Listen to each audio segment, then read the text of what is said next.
Hello everyone, welcome to our channel. कैसे हैं आप सब? आई होप सब सही होगा। आज जो हम लोग टॉपिक स्टार्ट करने वाले हैं वो है एलोट्रॉप्स ऑफ कार्बन। हम लोग आज के टॉपिक में डिस्कस करेंगे कि कार्बन के एलोट्रॉप्स के बारे में, डायमंड, ग्रेफाइट, ये सब एलोट्रॉप्स है कार्बन का। एलोट्रॉप्स क्या होता है, इन सभी के बारे में डिस्कस करेंगे। इसके पहले क्लास में हम लोगों ने डिस्कस किया था कार्बन के यूनिक नेचर के बारे में। तो आज जो होगा वो टॉपिक डिस्कस करेंगे हम लोग एलोट्रॉप ऑफ कार्बन। तो एलोट्रॉप्स होता क्या है, चलो समझते हैं एलोट्रॉप्स होता क्या है। Allotropes of carbon, allotropes are the different form of same element, have different physical property but almost same chemical property. Means जिसका केमिकल प्रॉपर्टी जो है ना ऑलमोस्ट सेम हो, थोड़ा सा डिफरेंस हो सकता है लेकिन लगभग बराबर, लेकिन फिजिकल प्रॉपर्टी में थोड़ा सा चेंजेस होगा, उसका स्ट्रक्चर जो होगा वो थोड़ा सा चेंजेस होगा। और जिसका दो या दो से ज्यादा स्ट्रक्चर होता है ना, उसको एलोट्रॉप्स बोलते हैं। तो कार्बन का जो है वो दो से ज्यादा स्ट्रक्चर अवेलेबल है, जैसे ग्रेफाइट है, डायमंड है, फुलरेंस है, चारकोल है, कोल है, ऐसे बहुत सारे एलोट्रॉप्स हैं कार्बन के। तो इसमें बताया गया है कि allotropes are the different form of the same element. अगर सेम एलिमेंट का डिफरेंट फॉर्म हो और उसका फिजिकल प्रॉपर्टी जो हो वो डिफरेंट हो बट केमिकल प्रॉपर्टी सेम होना चाहिए। ओके, तो ये एलोट्रॉप्स कहलाता है। एलोट्रॉप्स के साथ साथ हम लोग बात करेंगे अब जो बात करने वाले हैं वो है कि कितने तरह का होता है। तो एलोट्रॉप्स ऑफ कार्बन ये दो तरह का होता है। एक जो होता है एमॉर्फस फॉर्म का और दूसरा जो होता है क्रिस्टलाइन फॉर्म का। तो एमॉर्फस फॉर्म में क्या होता है, तो एमॉर्फस फॉर्म में बात करेंगे हम लोग कोल, चारकोल, लेम ब्लैक, इन सभी के बारे में। ओके, और क्रिस्टलाइन में जो हम लोग डिस्कस करने वाले हैं वो है डायमंड, ग्रेफाइट और फुलरेंस के बारे में। तो ये दो फॉर्म है, amorphous form and crystalline form.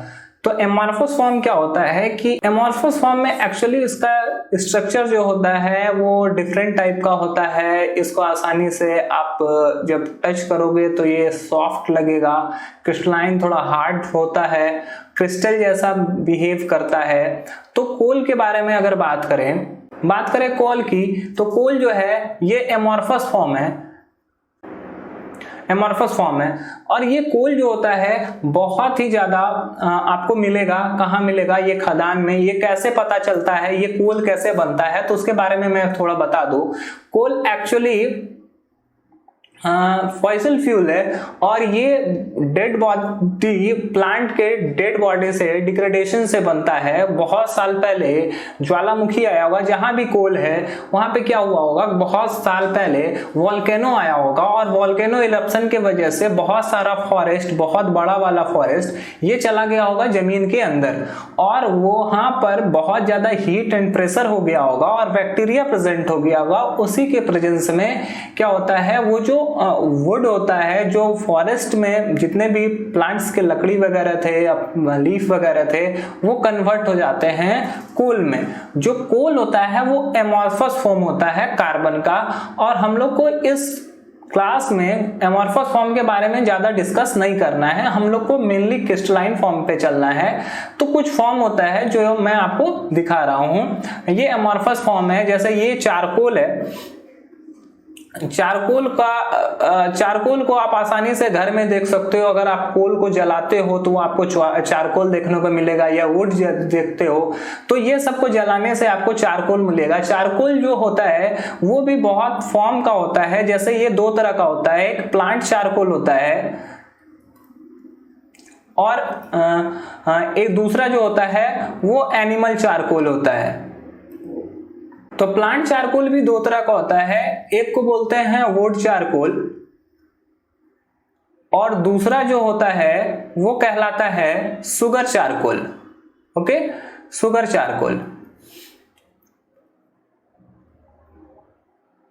जबकि एनिमल चारकोल जो होता है वो भी दो तरह का होता है। एनिमल चारकोल जो दो तरह का होता है उसके बारे में अगर हम लोग बात करें तो एनिमल चारकोल में एक टाइप्स होता है जिसको बोलते हैं हम लोग बोन चारकोल,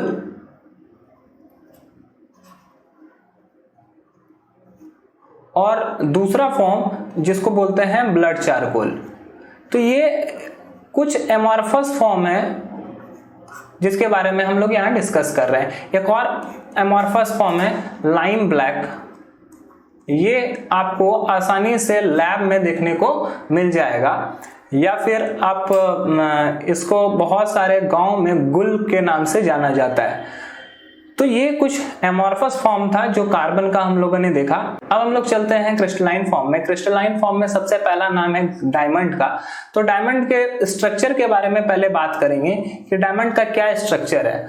तो अगर जैसा कि आप देख पा रहे हो कि डायमंड जो होता है वो अगर एक बीच वाले मॉलिक्यूल्स की बात करें तो वो 4 अलग अलग कार्बन एटम से जुड़ा हुआ रहता है, और ये 4 कार्बन एटम इसको बहुत ज्यादा स्ट्रॉन्ग कर देता है। अब देखो यहाँ पर कार्बन का स्ट्रक्चर जब ऐसा है, यहाँ पर बीच में कार्बन है, एक कार्बन इस तरफ से, एक कार्बन इस तरफ से, एक कार्बन इस तरफ से और एक कार्बन इस तरफ से है। तो कार्बन के आउटर मोस्ट सेल में, कार्बन का एटॉमिक नंबर 6 है और इसके आउटर मोस्ट सेल में 4 इलेक्ट्रॉन होता है। अब ये 4 इलेक्ट्रॉन क्या करेगा, इसको ऑक्टेट कंप्लीट करने के लिए और 4 इलेक्ट्रॉन का नीड है। तो ये 4 इलेक्ट्रॉन को कंप्लीट करने के लिए 4 के साथ शेयर करता है। तो 4 के साथ शेयर करने के बाद ये टेट्राहेड्रल शेप बनाता है, ये टेट्राहेड्रल शेप बना लेता है। ये टेट्राहेड्रल शेप क्या करता है, इसको स्टेबिलिटी देता है। स्टेबिलिटी देने से फायदा क्या होता है कि ये स्ट्रॉन्ग बॉन्ड बन जाता है, स्ट्रॉन्ग हो जाता है, बहुत ज्यादा स्ट्रॉन्ग हो जाता है। यहां पर 2 रीजन है। आपको पता होगा कि डायमंड जो है, diamond is the hardest substance in nature. तो उसका रीजन क्या है, देखो यहां ये डायमंड हार्डेस्ट इसलिए होता है कि डायमंड जो होता है वो सेल्फ लिंकिंग 4 एटम से जुड़ा हुआ रहता है। हर कार्बन एटम 4 एटम से जुड़ा हुआ है, और ये 4 एटम से जैसे ही जुड़ता है तो कार्बन का ऑक्टेट कंप्लीट हो जाता है। ये 4 आउटर मोस्ट सेल में है और 4 इलेक्ट्रॉन से ये जुड़ा हुआ है। तो 4 के साथ शेयर होने के बाद ऑक्टेट कंप्लीट हो जाता है। हर एलिमेंट क्या चाहता है, ऑक्टेट कंप्लीट करना। तो जब कार्बन का ऑक्टेट कंप्लीट हो गया तो वो ऑब्वियसली स्ट्रांग हो जाएगा, स्टेबल हो जाएगा। स्टेबल हो जाने से इसको तोड़ने में थोड़ा डिफिकल्टी होती है, तो कार्बन को तोड़ने में डिफिकल्टी होती है, तो डायमंड इसलिए हार्डेस्ट हो जाता है। अब ये भी पता है कि डायमंड यहां पर हार्डेस्ट है और कलरलेस है। इसका स्ट्रक्चर इसको बहुत ज्यादा स्टेबिलिटी देता है। इसका स्ट्रक्चर इसको बहुत ज्यादा स्टेबिलिटी प्रोवाइड करता है, जिसके वजह से कार्बन जो है वो स्ट्रॉन्गेस्ट सब्सटेंस इन नेचर है। ओके, तो चलते हैं कार्बन के प्रॉपर्टीज पे। चलो देखते हैं कार्बन का क्या क्या प्रॉपर्टीज है। तो बात करें कार्बन के प्रॉपर्टीज की, तो फर्स्ट प्रॉपर्टी यही है कि जो प्योर डायमंड होता है वो एक्चुअली कोल से ही मिलता है। एमॉर्फस फॉर्म के अंदर से क्रिस्टलाइन फॉर्म मिलता है कार्बन का, और वो एक्चुअली ट्रांसपेरेंट होता है। ट्रांसपेरेंट मींस पारदर्शी, मतलब कि डायमंड के एक तरफ से आप दूसरे तरफ देख सकते हो, और कलरलेस होता है। डायमंड का कोई भी कलर नहीं होता है। अगर आप देखते हो कि अलग अलग कलर का डायमंड है तो वो एक्चुअली क्रिस्टल है। प्योर डायमंड जो होता है वो एक्चुअली में कलरलेस सॉलिड है, इसमें कोई भी डायमंड का कलर नहीं होता। डायमंड के अंदर में किसी का सवाल होगा कि डायमंड इतना चमकदार क्यों होता है। डायमंड अपने कटिंग के वजह से इतना ज्यादा साइन करता है, उसका कटिंग इतना ही अच्छा, इतना ही बारीक होता है, इतना साइन होता है, वो अपने कटिंग की वजह से वो बहुत ज्यादा अच्छा दिखता है और बहुत ज्यादा साइन करता है। इसके अलावा बात करते हैं कि डायमंड का और क्या प्रॉपर्टी है। डायमंड जनरली एसिड से रिएक्ट नहीं करता, ना ही किसी एल्कली से, ना ही किसी सॉल्वेंट जैसे वाटर हो गया, ईथर हो गया, बेंजीन हो गया, कार्बन टेट्राक्लोराइड हो गया। कार्बन टेट्राक्लोराइड का फॉर्मूला CCl4, बेंजीन का फॉर्मूला आप लिख सकते हैं C6H6, और ईथर का फॉर्मूला, ईथर एक्चुअली एक फंक्शनल ग्रुप है, वो उसके लिए हम लोग O यूज करते हैं। ओके, और अगर मान लीजिए यहाँ पर इस तरफ में CH3 है और इस तरफ में CH3 है, तो इसका नाम हो जाएगा di methyl ether. Di methyl ether. तो ईथर जो है, ईथर का यूज एक्चुअली बेहोश करने में भी होता है। तो ये एक लिक्विड है, लिक्विड फॉर्म है, तो ये सॉल्वेंट की तरह काम करता है। तो ये सॉल्वेंट है, तो ये सभी सॉल्वेंट डायमंड पर कोई भी इफेक्ट नहीं डाल सकते हैं, ना ही अटैक कर सकते हैं, ना ही उससे रिएक्ट कर पाते हैं।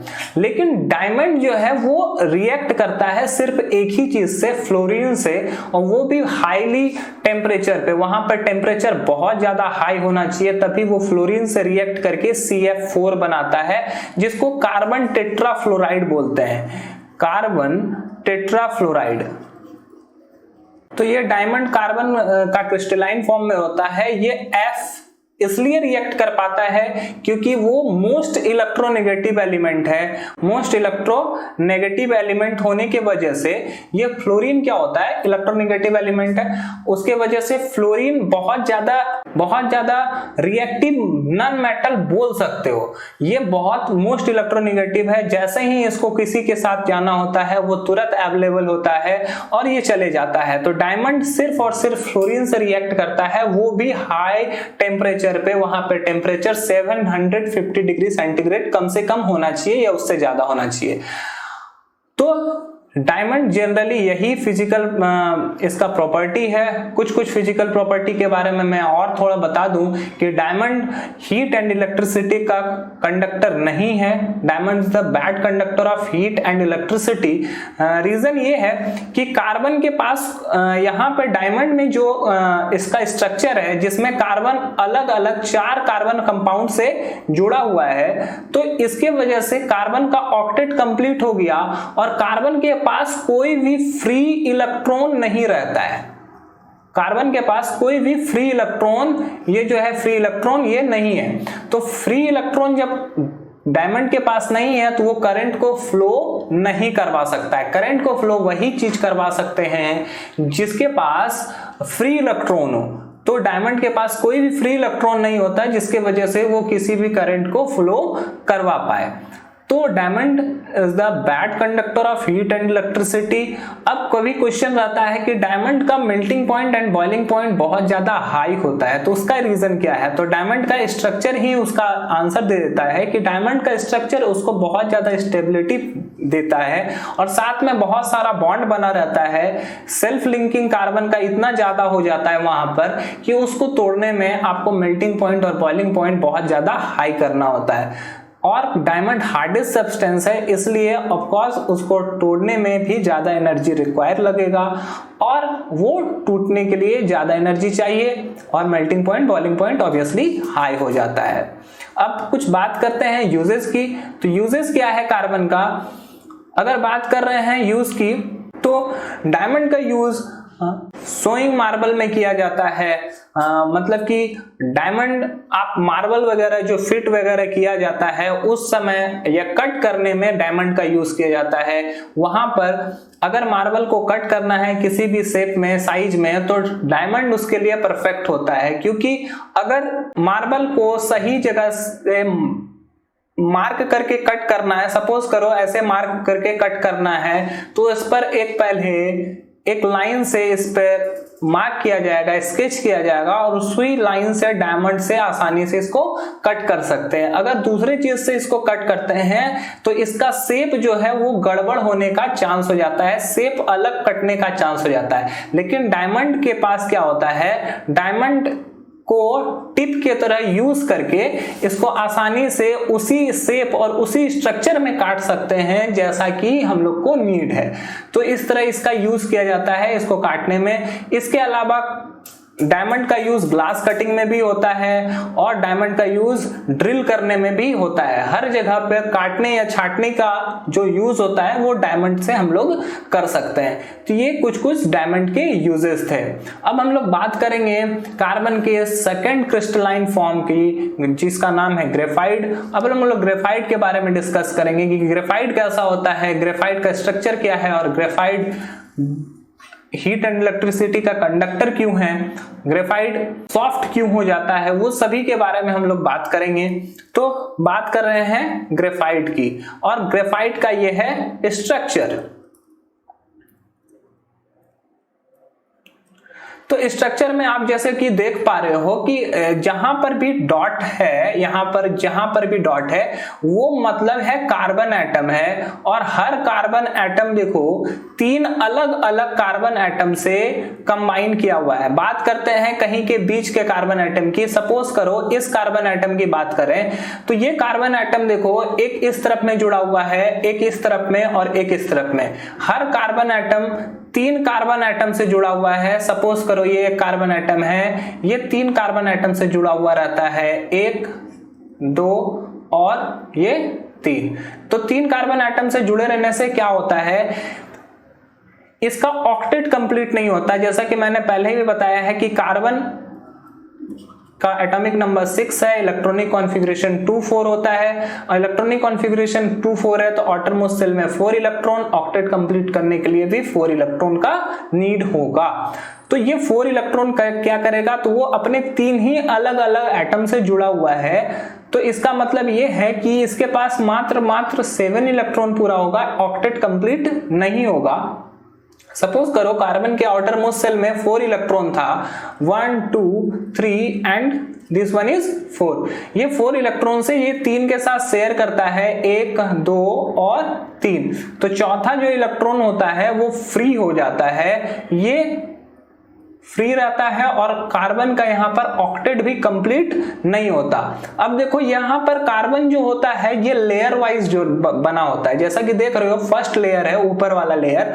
हर लेयर जो है, हर लेयर में कार्बन का जो है हेक्सागोन बना होता है, कार्बन कार्बन बॉन्ड से हेक्सागोन एक दूसरे से जुड़ा होते हैं, और वो लेयर एक दूसरे के ऊपर रहता है। इसमें 2 कार्बन एटम के बीच का जो डिस्टेंस होता है वो 0.14 नैनोमीटर होता है, और जो कार्बन के लेयर के बीच का डिस्टेंस होता है वो 0.34 नैनोमीटर होता है।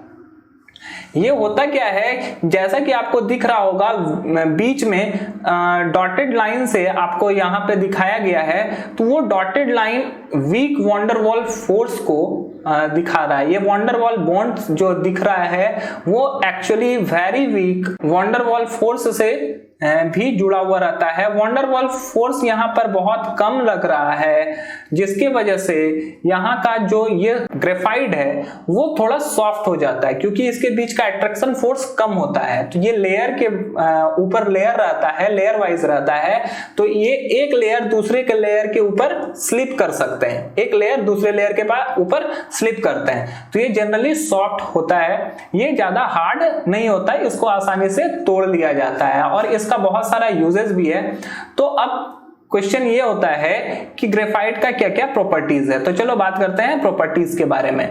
तो ग्रेफाइट सबसे पहले दिखता कैसा है, तो graphite is greyish black, grey colour का या ब्लैक कलर का होता है, एंड ओपेक मटेरियल, मतलब कि ये ट्रांसपेरेंट नहीं है। डायमंड ट्रांसपेरेंट होता था, ग्रेफाइट ओपेक है, अगर ये कहीं पर रह जाएगा तो वो रे को रोकेगा।